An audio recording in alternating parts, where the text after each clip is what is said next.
Skal jeg vælge et smartwatch eller en Luvo smartring?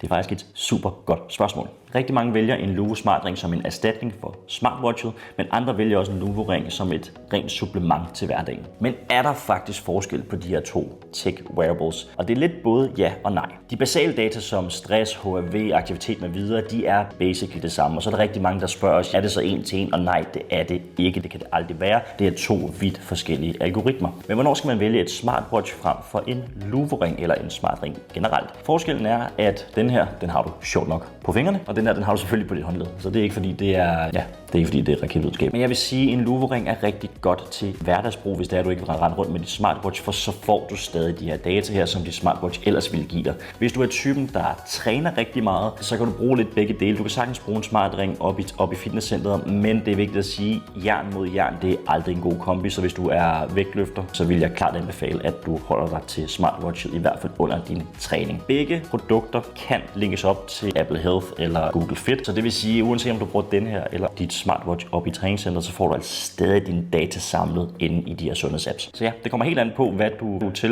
Der er rigtig mange, der vælger den, fordi at de synes, at den er meget minimalistisk, og den sidder rigtig, rigtig fint på hånden. Og hvis det er, at du ikke går med et smartwatch dagligt, men du går med et analogt ur, som jeg gør her, så får du altså stadig dine data.